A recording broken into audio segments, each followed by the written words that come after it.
Hey again everyone. This time I'm going to look at all the settings you need to know to get the best Dreamcast performance on the Retroid Pocket 3. I have featured the Dreamcast before, but I've never gone into all the settings, so it's time to rectify that.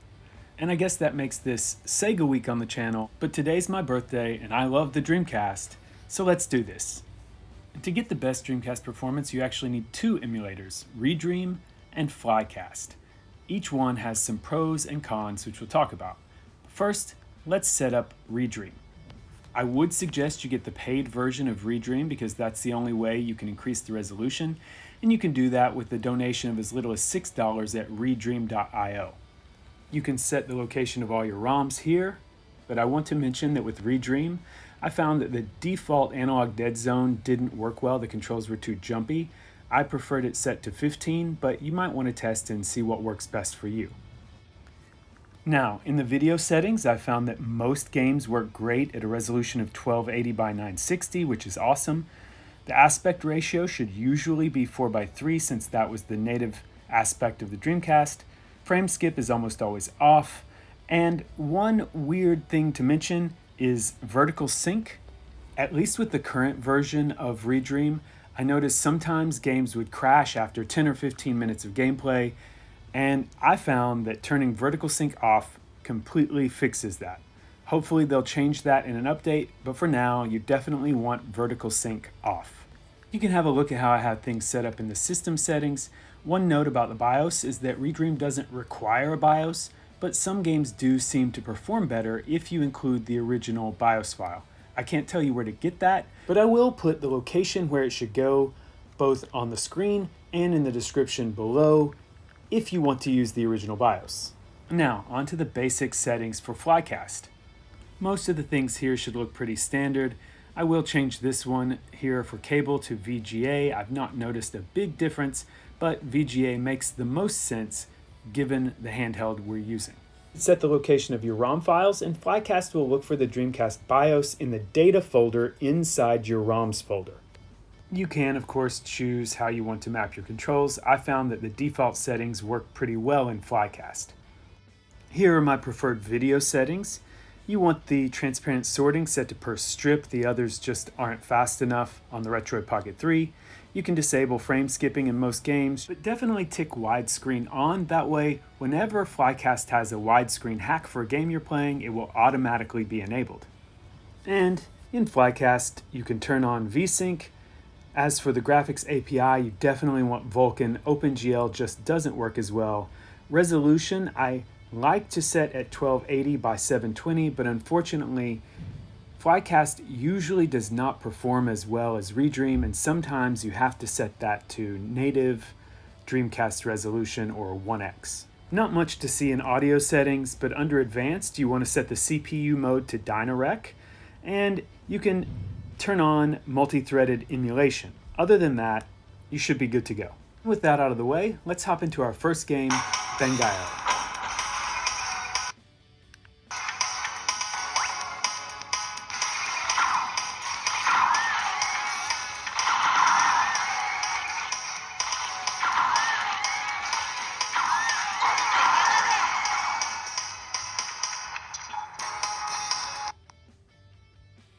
In fact, in this game, let's see just how high we can crank up that resolution. Clearly that was too much, but it does run well all the way up to 2560 by 1920, which is impressive. However, I don't know that you get much benefit from that in this game because it's 2D, and also I haven't found any other games that will play well at such a high resolution.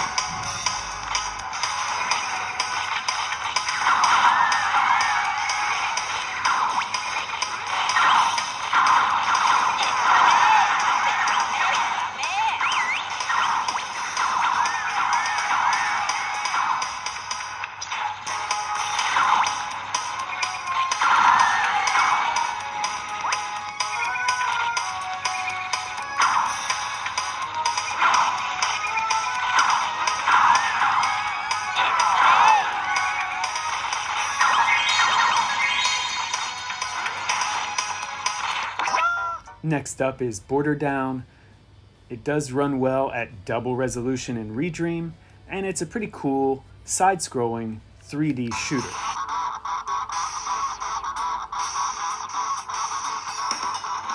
Sadly, when you take a look under Edit Cheats, there's no widescreen support for this game in Redream.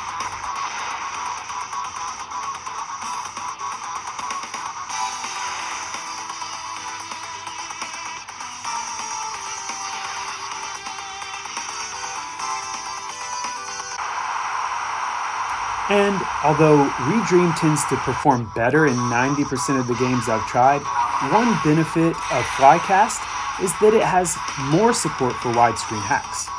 So let's hop out of this game. And if you're using Daijiisho, which I recommend as a good alternative to the default front end, it's easy to do. You just set custom player and change it to Flycast, and then Daijiisho will remember that for this game. So let's see how it works in Flycast. We may have to lower the resolution to native because it just won't perform as well as Redream, but it does support widescreen mode.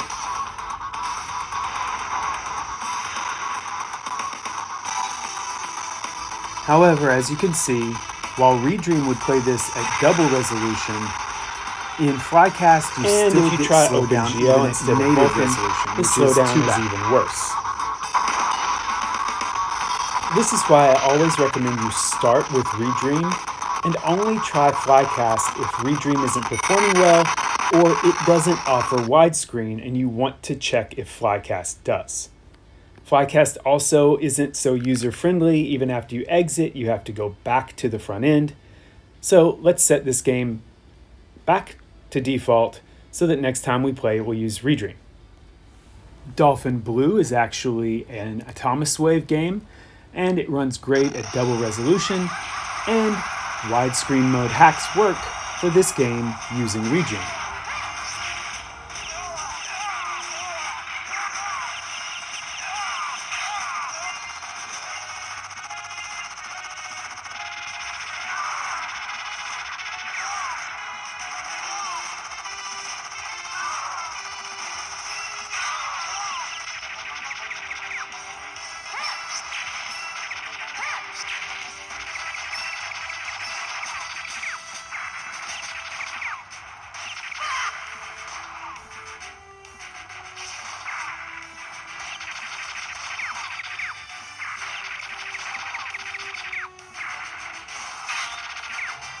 If you haven't noticed already, this game is clearly inspired by Metal Slug, but you also get to ride a dolphin sometimes.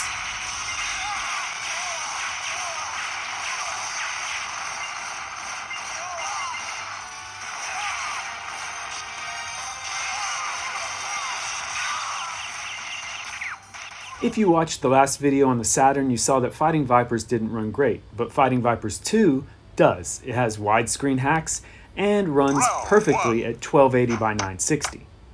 Let the action begin. Go!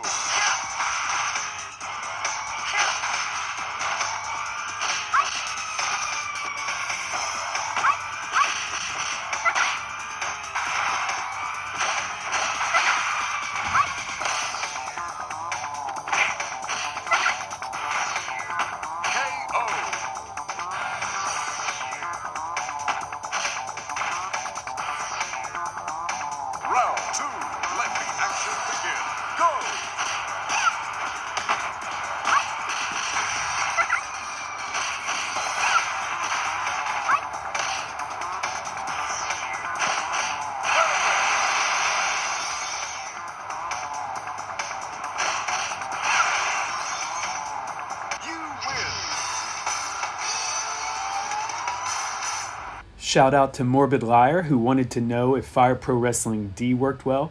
So let's take a look. First using Redream, where there sadly is no widescreen hack.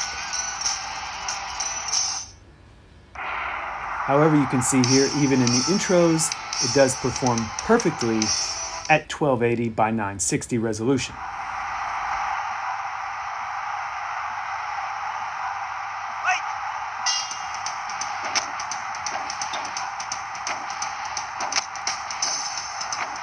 But if we can have widescreen, we want it, right? So let's hop out to Daijiisho set the custom player for this game to Flycast, and see how it goes.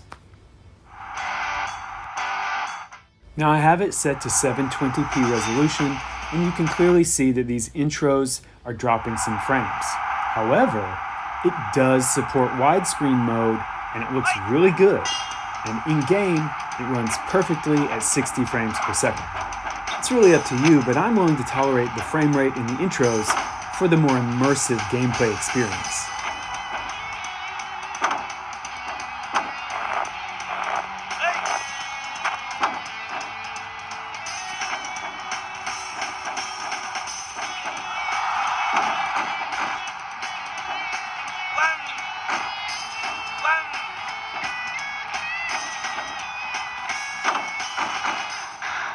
Gigawing runs great on Redream at 1280 by 960, so you don't really need to change anything. And I just love the soundtrack on this game.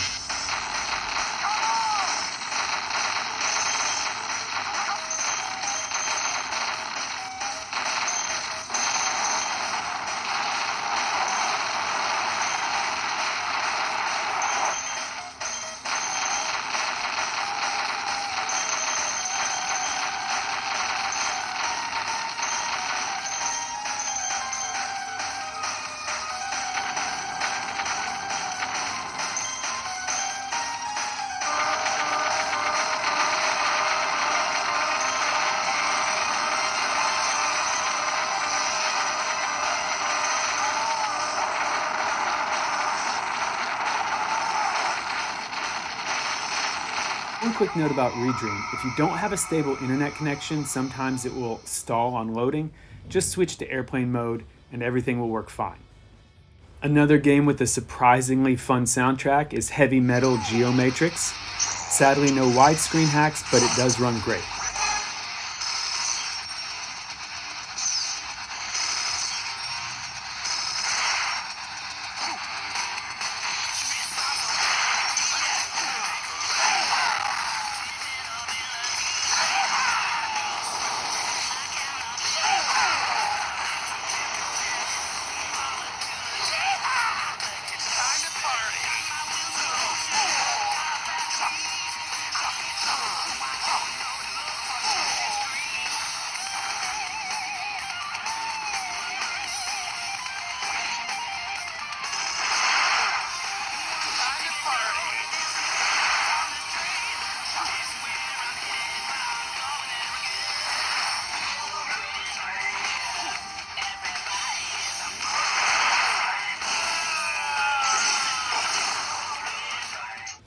Ikaruga surprisingly does have a widescreen hack, although I'm not really sure you'll notice much of a difference.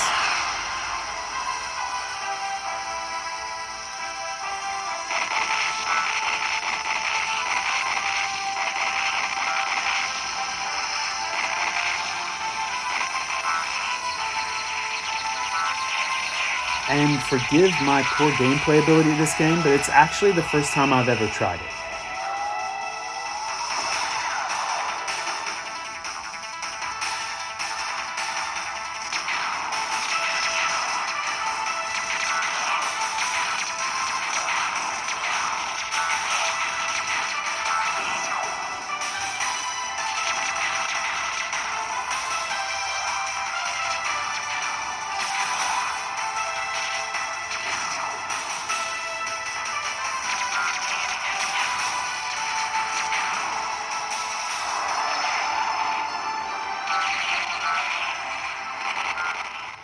Moving on to Metropolis Street Racer, which works in widescreen and 1280 by 960. If you haven't played this game, it's actually the precursor to Project Gotham Racing on the Xbox, so you may notice some similarities. And come for the racing, but stay for the really entertaining custom radio soundtrack.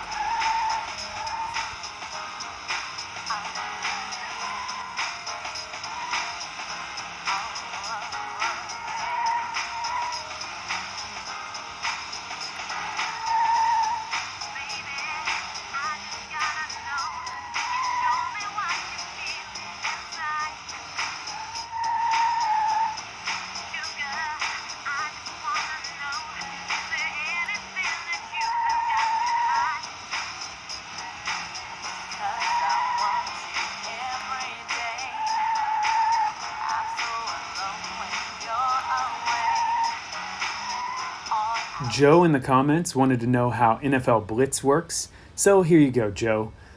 It works at 1280 by 960, sadly no widescreen hacks, and when I try to play it in Flycast, the game just crashes. However, it does run very well on Redream. It doesn't make me any better at the game though.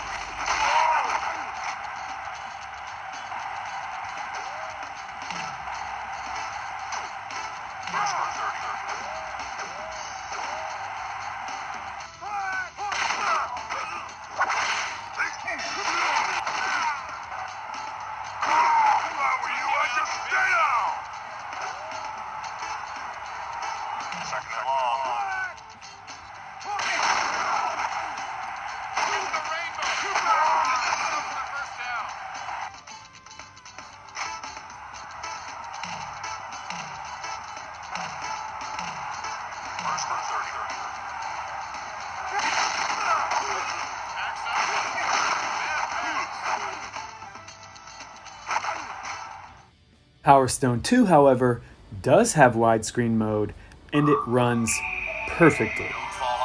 Looks great too.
Everyone loves Resident Evil, so I wanted to take a look at Code Veronica.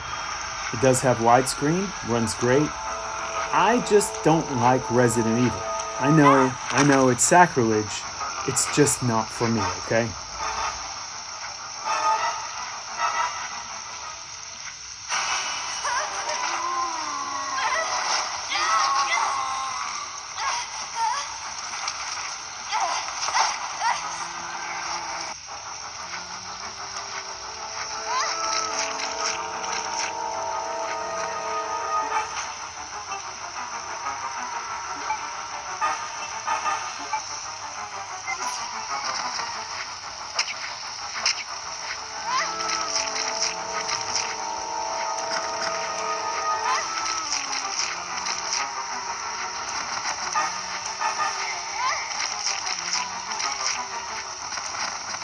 Poor Claire Redfield. With me at the helm, she's definitely dead.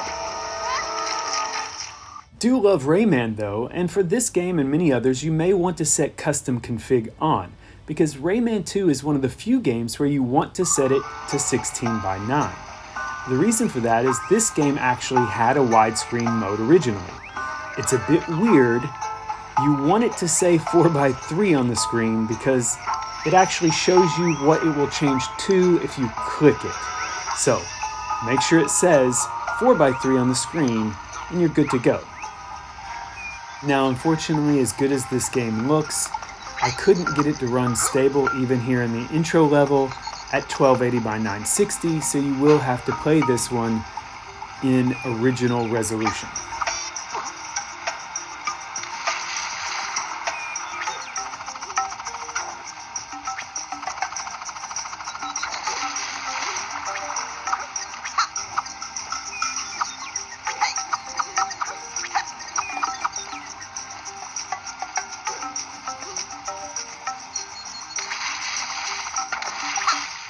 And finally, Sonic Adventure 2, which has widescreen and almost runs well at 1280 by 960.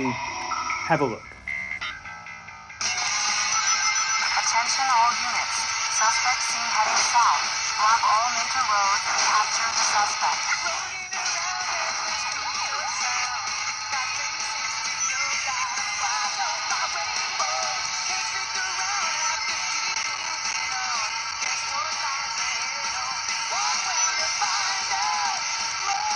Everything was going pretty well until just then when it started to chug.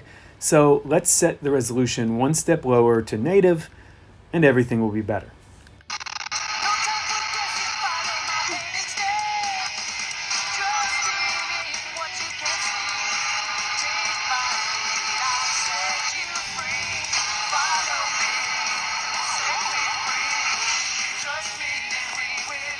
I think it still looks really good, and let's be honest, it's Sonic Adventure 2 in widescreen, and you can take it with you anywhere.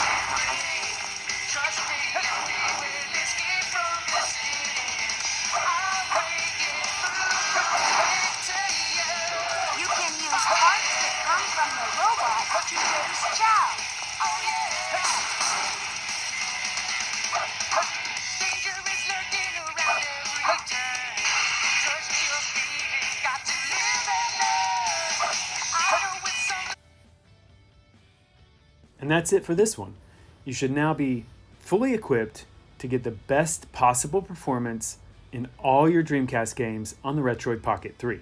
As a quick recap, I recommend trying Redream at 1280 by 960 first. If it doesn't perform well or it doesn't support widescreen, give Flycast a try. That's it for my week of Sega. If there are some games that you didn't see in this one, be sure to check my previous Dreamcast video. Other than that, I'll see you next time, and until then, keep gaming.